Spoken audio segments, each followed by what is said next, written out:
Bonjour à tous et bienvenue sur ma chaîne.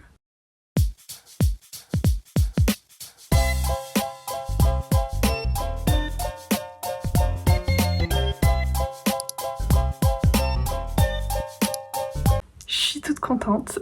En fait, ça fait un moment que je voulais commencer une chaîne YouTube et j'ai déjà filmé quelques vidéos, mais je me suis dit il faudrait quand même que je fasse une courte vidéo pour un petit peu me présenter. J'ai l'impression que ça serait mieux pour tout le monde. Déjà, pour commencer par la base, je m'appelle Charlotte, j'ai 18 ans et une de mes plus grandes passions dans la vie, c'est la lecture, et c'est donc principalement de ça qu'on va parler sur cette chaîne.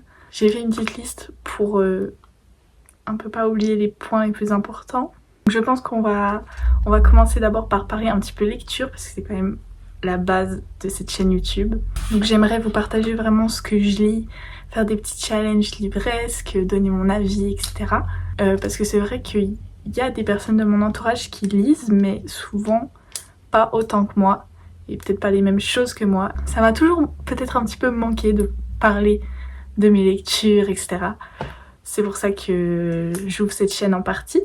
Pour que vous me connaissiez mieux, j'ai sélectionné quelques livres qui sont genre mes livres préférés de toutes mes lectures. Je dirais que j'ai commencé à lire à peu près au confinement. Avant je lisais déjà, mais vraiment j'ai commencé à beaucoup lire dès le confinement parce que simplement on avait du temps. Et c'est vraiment à ce moment-là que ça m'a fait du bien de pouvoir m'évader dans des livres. Donc voilà, j'ai toujours beaucoup lu, c'est vrai, depuis 2020. L'année passée j'ai lu 60 livres il me semble. Je crois le maximum de livres que j'ai lu en une année ça devait être 90, quelque chose comme ça. Oui, 90, je suis suisse. C'est dit. Mon livre préféré, je crois, genre number one, c'est Melissa d'Acosta, Tout le bleu du ciel. Je vous le mettrai là parce que je l'ai pas avec moi, je l'ai prêté. Pire erreur de ma vie, ne prêtez pas votre livre préféré parce qu'il m'est jamais revenu en fait. Il m'est jamais revenu, donc je pense qu'il faudra vraiment que je me le rachète parce que voilà, c'est horrible en fait de ne pas pouvoir avoir son livre préféré avec soi. Ensuite on a Before I Let Go, que j'ai lu il y a pas longtemps, que j'ai adoré. L'écriture des autrices est incroyable. Incroyable. L'auteur David Foikinos, que j'aime beaucoup, c'est un de mes auteurs francophones préférés. Sinon je lis aussi beaucoup de livres en anglais, vous allez le voir. Simplement parce que je trouve que c'est une langue... Je sais pas comment expliquer. Les auteurs comme David Foikinos, je trouve qu'ils arrivent hyper bien à retranscrire les émotions, la beauté de la langue française. Mais j'ai l'impression qu'il y a beaucoup d'auteurs français. Bon, je crache un peu sur les auteurs français. Les traductions d'anglais à français, ça me terrorise. Ça me terrorise. J'aime pas les traductions, la plupart des traductions, j'aime pas. C'est pour ça que je lis en anglais. Happy Place de Emily Henry. Vous pouvez voir là, j'ai une petite étagère spéciale pour Emily Henry. J'aime bien cette autrice, j'aime beaucoup cette autrice. Et ça, c'est mon roman préféré d'elle. Tomorrow, Tomorrow and Tomorrow. Je n'attendais rien de ce livre, mais ça a été franchement une de mes lectures préférées. Peut-être parce que justement, j'y attendais rien. Mais j'ai adoré l'amitié entre les deux personnages, vraiment hyper bien fait. Et ça, je pense que c'est peut-être genre le top 2. Lesson in Chemistry. J'ai adoré. En fait, c'est un peu c'est féministe, mais j'ai adoré. Ce que j'ai beaucoup aimé aussi dans ce livre, c'est qu'on voit vraiment on a différents points de vue, et je trouve que ça donnait vraiment de la dynamique au livre et un peu plus de compréhension. Ensuite, comme vous pouvez le voir, j'ai une assez grande bibliothèque. Je vous ferai un petit plan vidéo juste après. Elle est toute récente. Je l'ai lue pendant les vacances d'automne, donc il y a genre un mois. Voilà, et je suis trop contente, vraiment, c'est trop bien. Ensuite, sinon, pour parler un peu plus de moi, je suis une personne où j'ai tout le temps des projets dans tous les sens. En fait, j'ai envie de tout faire. J'ai envie d'écrire un livre, j'ai envie de voyager, j'ai envie de faire une chaîne YouTube, j'ai envie de tout faire. J'ai vraiment un cerveau hyper créatif qui part dans tous les sens, mais c'est cool, j'aime bien.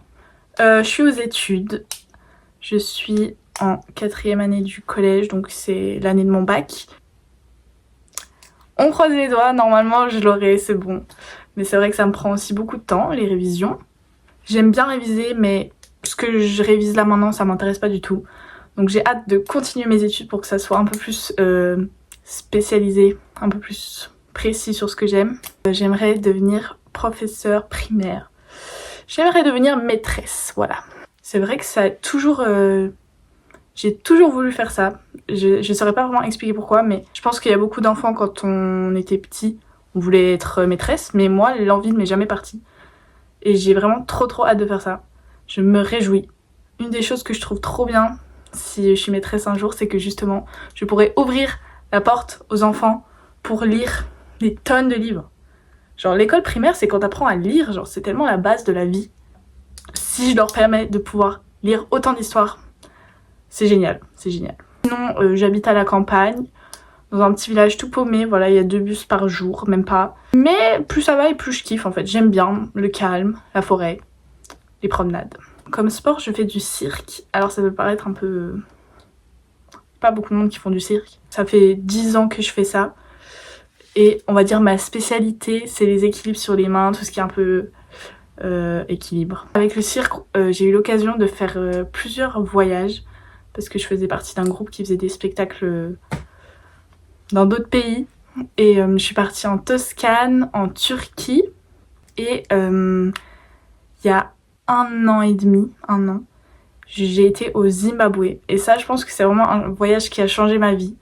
J'ai été 2 semaines au Zimbabwe, donc c'est en Afrique, au sud de l'Afrique. Et je pense que c'est à ce moment-là que j'ai vraiment réalisé que j'aimais voyager. C'est un voyage qui m'a vraiment changé la perception. Genre, je suis rentrée, j'étais bouleversée. Parce qu'en fait, la vie là-bas est tellement différente d'ici que c'était vraiment dingue. Genre, je me sentais triste pendant 2 semaines après ce voyage. On a été dans plein d'écoles où il y avait des enfants pour leur faire justement notre spectacle, etc. C'était incroyable comment ces enfants, ils étaient heureux avec rien en fait. Et après, toi tu rentres ici, t'as tout et t'as l'impression que t'es au bout de ta vie. Genre. On vit vraiment ici dans une société, genre j'avais presque honte de rentrer ici parce que c'est tellement too much chez nous, genre on est tellement dans la surconsommation et tout, enfin bref. Vraiment un voyage qui m'a donné envie d'encore plus voyager, pourquoi pas de faire du bénévolat une fois dans ma vie. Et voilà. Mon papa est français, donc j'ai aussi été toujours en France, au sud de la France. Tous mes étés quasiment, j'étais à la plage. Donc voilà, j'ai un côté très été, très plage. Je pense que l'été c'est un peu ma saison préférée. J'ai toujours aussi été assez passionnée par l'écriture. Enfin passionnée, je sais pas si c'est le bon mot, mais ça m'a toujours plu d'écrire des choses et de créer des choses sur le papier. Ça a commencé... Là j'ai un cahier qui date de 2018 mais je pense bien avant. Et je faisais déjà des petites pages comme ça en mode scrapbooking. Et je trouve que c'est vraiment génial de retrouver ça. Ça fait combien de temps? 2018, ça fait 7 ans. 7 ans plus tard. Je trouve que c'est vraiment une tellement belle façon d'archiver ses souvenirs. Donc là en 2025 le format a un peu changé. Mais je continue de le faire, d'écrire mes journées. Voilà, ça donne des petites choses comme ça. Donc voilà. C'est aussi quelque chose que peut-être je pourrais partager sur cette chaîne. Un petit peu l'écriture, le journaling. Voilà, que dire de plus, je ne sais pas. J'ai l'impression que j'ai un peu dit les choses les plus importantes sur moi. En tout cas, j'ai trop hâte de commencer ce nouveau projet. Voilà, donc merci d'avoir regardé cette première vidéo. Et on se retrouvera tout bientôt pour la première vraie vidéo de cette chaîne. Gros bisous!